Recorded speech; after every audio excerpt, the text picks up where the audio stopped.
Hey, it is your buddy, Peace and Harmony with you here today. Much love going out to all the beautiful empowered harmonizers.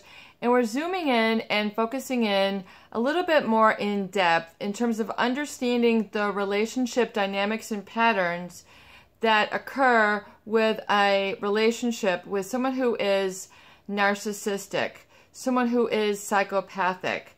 And it develops then a very imbalanced relationship where one is always at the head, the boss, the top of the heap, the one who is over the other. So we see someone who is with more energy and then someone with less energy. So there's a yang and a yin aspect to the relationship. However, there is one who is domineering over one who is exploited. There is one who is out for the win over someone who then loses or is defeated or feeling like a victim. There's someone with the one who has it all, and then the one who ends up having very little, next to nothing. And this is a really relationship pattern that we see that becomes more engraved, more pronounced, more etched into the relationship pattern if it is allowed to promulgate or really go without check. And one of the important things to understand, real quick, before we get started, I just want to give a super huge shout out to those of you who have recently donated to the channel. Thank you so much for your donation. It's great to hear from you. Thank you so much for your support and relaying to me a bit of your experience. So it's an honor and a privilege to be able to serve you, especially those individuals who may be veterans to our country. So thank you so much for your service, and thank you so much for your donation. It really means a lot to me. And absolutely positively, if you would like to be an individual donator to the channel, please do feel free to participate at the PayPal Donate Now button here at the homepage of the Peace and Harmony channel. And thank you so much for your support. It's an honor and a privilege to be able to serve you who have also served our country. So we're zooming in and focusing in a little bit more in depth in terms of understanding the relationships dynamics that keep the dysfunction going, that keeps the chronic post-traumatic stress disorder going, that keeps the sort of fear going, that keeps that pattern of one that is dominating, this keeping that fear, that intimidation in place, and then keeping you in a reactive state, or an inactive state of sort of being free, of being happy, of being fulfilled, being able to communicate yourself and feeling safe in this world. And it is to understand that the covert or overt narcissist, the psychopath, wants to, number one, have control and power over you. So you might not feel this way about wanting to have this manipulation over others. So oftentimes it's very difficult to understand the depth of their manipulation and the pervasiveness and really the extent. However, it is to understand that there are people who are different than you, who seek to control and overpower you, not only physically, but emotionally, psychologically, spiritually, and they get off on this. They derive a pleasure. They derive a status over you. So they're looking for a name for themselves. They're looking for that, that old conquering, back in the day when you were, in 15 or 16 and you had that conquistador guy or that conquistador female who was like, had all the boyfriends or girlfriends, and they just, were chalking it up and talking about it in the locker room or making a name for themselves for the people who they had, sexually conquested or, conquered. So you have this same mentality that these people have not grown out of, back from the teenage years. They're still in that, I'm a conquistador, I'm a conquistadorista, I am the bull, I am the bully. And this is who they are. You can't change the mold of them. So it's like, really, it's like a hard shell. It is who they are. It is like a cement bulldog or a, cement bully. You can't really change them and their mold and how they come off, how they come across. And oftentimes it is people then who I feel kind of, who are kind of infected with the virus of their persona. In other words, people who buy in and then promulgate or support or keep up that persona, which becomes very difficult then to embattle against. So in other words, and I say infected with their persona. So it's really like an etheric energy, an emotional toxic energy, which tends to, take over either a workspace, a family environment, a community, a country, and it becomes very, very absorptive. It becomes very complete in terms of its ability to take over and sort of cause dysfunction and cause defeat and cause another to want to surrender to their toxicity. It is that strong. It is that powerful. It is that not of this world. In other words, it's not you that is, sort of, weak. It is just how these people are. And so when you become too close to these people or encounter these people for too long, you then need to derive a coping mechanism, a defense strategy, in order to try to adjust. And oftentimes that is to become confused, to enter the fog, which is fear, obligation, and guilt, and saying, you know what, maybe what I stand for is not right. Maybe what I'm perceiving is not going on. Maybe they are this good guy. Maybe they are this good girl. Maybe that is the way to live. Maybe this is the way to be. And so it's this conquer energy. It's a toxic energy which causes you to want to succumb or give in, or really it becomes very difficult to resist. It takes a lot of strength. So oftentimes people then enter into denial. To deny your own truth is really the core of promulgating this suffering. So it is to accept your truth, that you need to get close to yourself, to develop a relationship with, the number one, which is you. You are more important than any person, situation, or circumstance. Your truth and who you are, and to be free and to be safe and to be comfortable and just to be in a absolute chill, relaxed environment needs to come within you, and then creating this in your home space, creating this in your workspace, creating this as you move through your day. It is an energy that you need to arrive to an awareness that you can break free from that sort of denial and then coping mechanism through all that you have encountered. And so denial oftentimes is a defense mechanism that you have to use while you're in the midst of the relationship. And especially, it's oftentimes set up so habitually that your body remembers and rewires and refires this in an ongoing basis. So it's unlearning the bad habit of denial and, really extracting yourself from this person, their influence, the negative messages perhaps that you had perceived while you're with them or in that workplace, and to really, really dissolve that and extract yourself from that, and to realize that that is nothing but a manipulation tactic that this individual uses in that moment to gain control. It is nothing more than a manipulative tactic that that person used to gain control. So for example, it's like going no contact is saying, you know what, because the culture, because this environment is this way, of this sort of domineering, and the people are going to show their power, they're going to show their influence, and they're not going to let you forget it. They're going to keep that threatening atmosphere. It is to say, you know what, I don't need this in order to suffer. I can live in denial and say, maybe I don't need to get another job.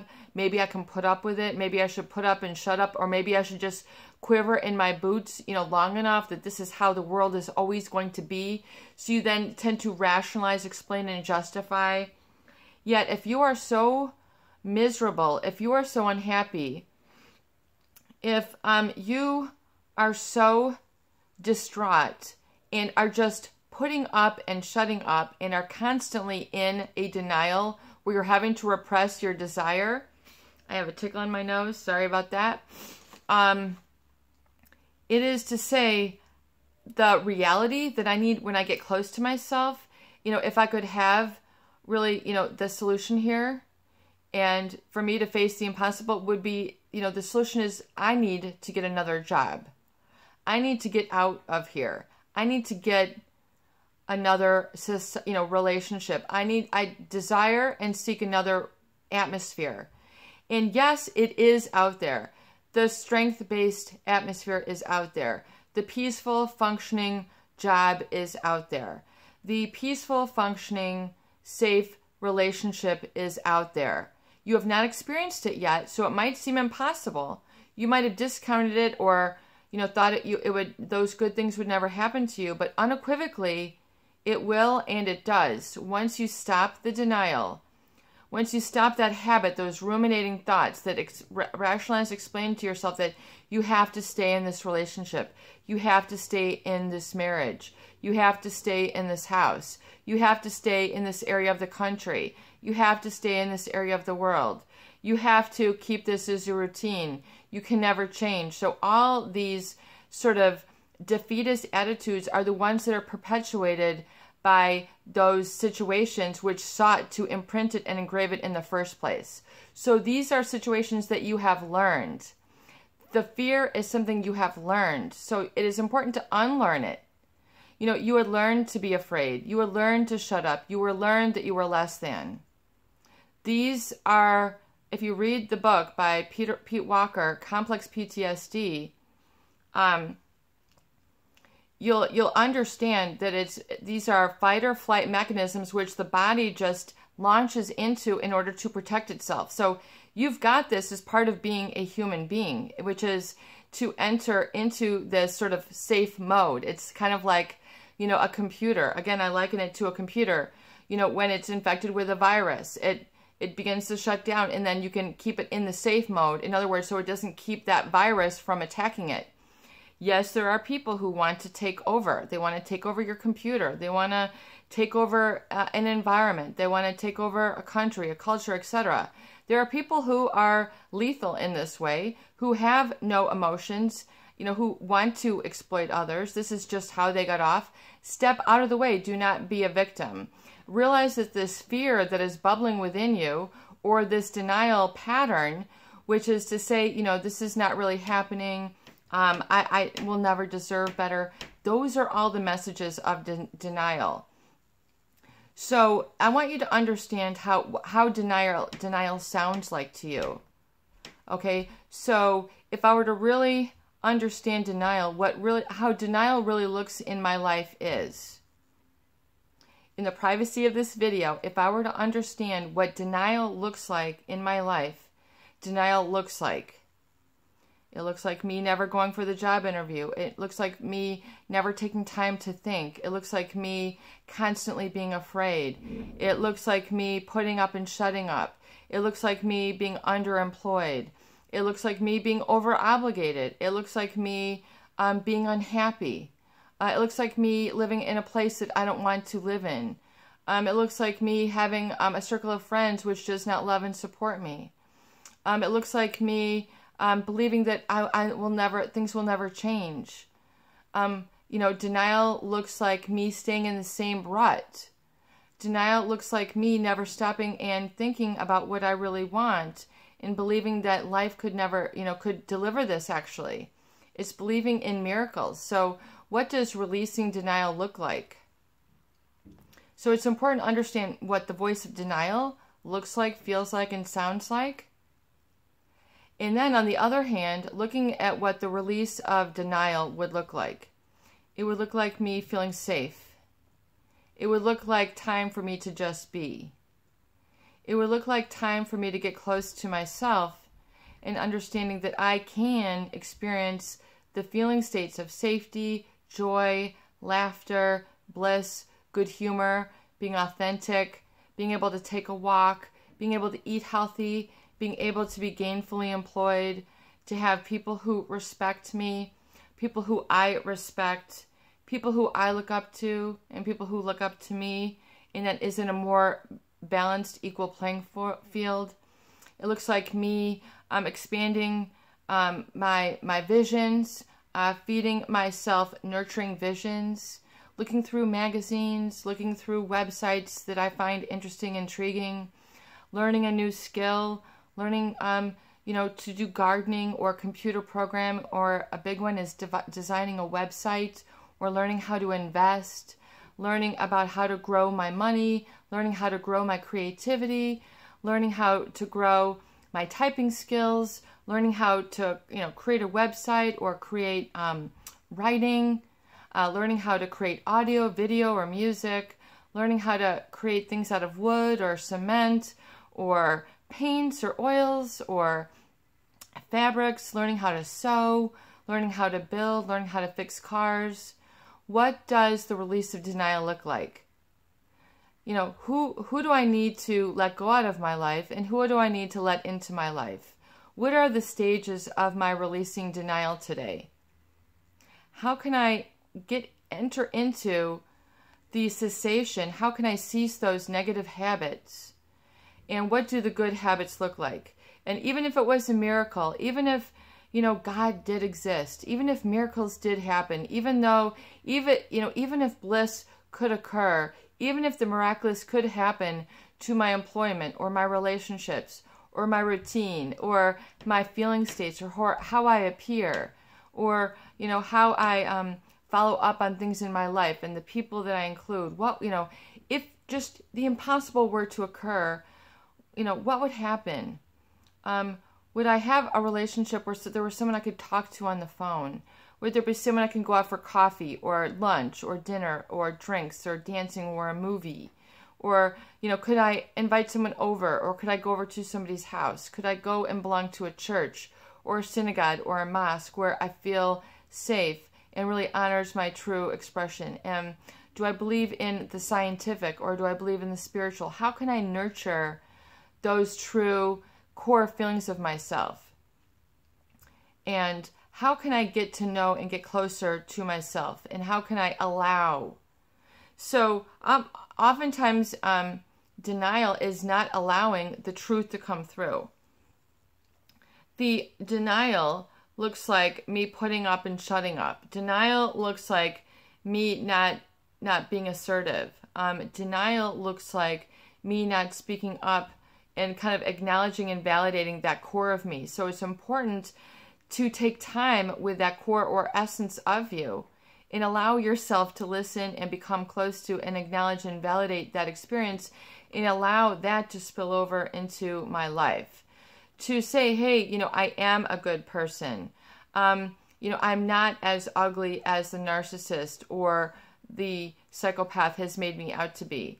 Life doesn't have to be that crazy. Life does not have to be as chaotic. Life does not have to be so fearful. Life doesn't have to be turned over upside down. Even though I'd experienced this in my relationship, this does not have to be my future. This especially does not have to be my present. So allowing and coming out of denial is really all about becoming present and allowing and understanding what that is. So that's really allowing your body to relax from head to toe and just being. And oftentimes that present state is not encouraged either by society or your workplace or your family.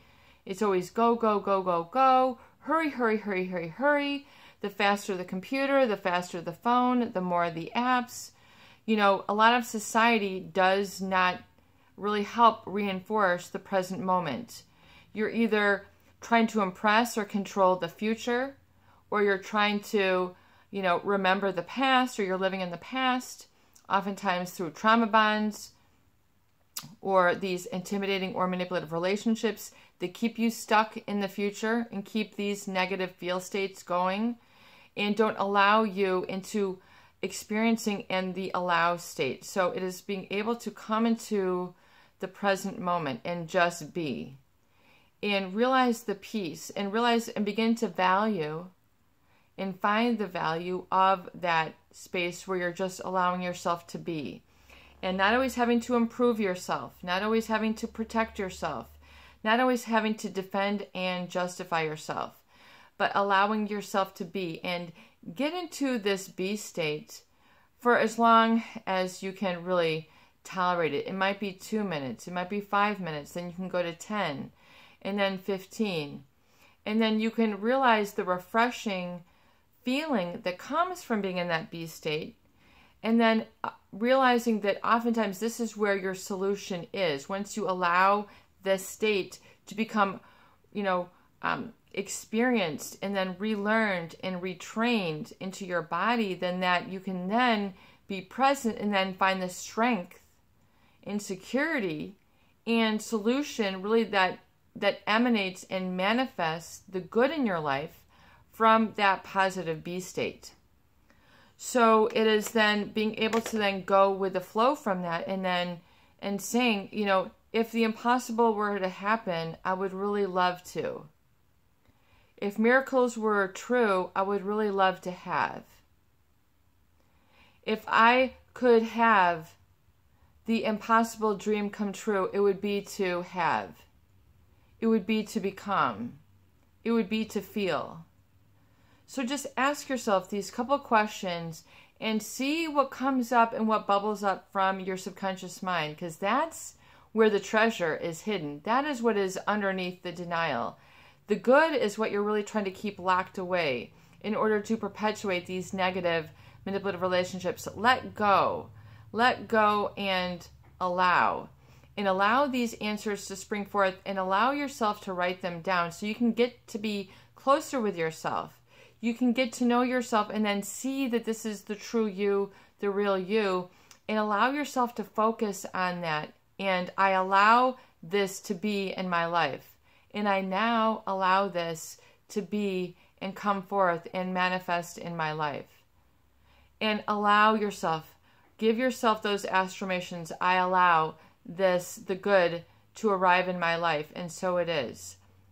And once you allow it, give yourself a chance to recondition and reprogram that inner landscape, that inner feeling, that inner experience.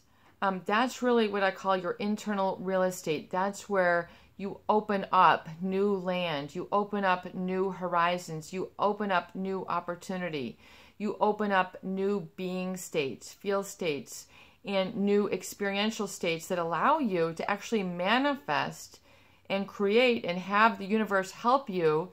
The universe is conspiring to support you and help you into these not only feel states, but actual reality states. So it's creating a new reality outside of that of denial, outside of the hands and outside of the touch and outside of the patterns that have been promulgated by those manipulative situations. So you're letting those go and you're allowing the universe to deliver on your doorstep, at your feet, these experiences, feelings, relationships, smiles, sunrises, sunsets, noon, high noon, the opportunities, the solutions, and then, following up on these. But it is important to write these down and then allow and then practice and relearn and recondition these so they can manifest in your life.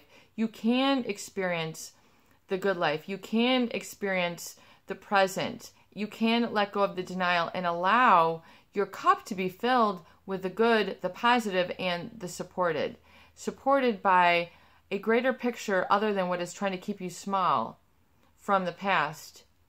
This is your buddy, Peace and Harmony, with you here today, and I hope that these videos do help. Please share and please subscribe for more great tools, videos, discussion, and support. Peace out.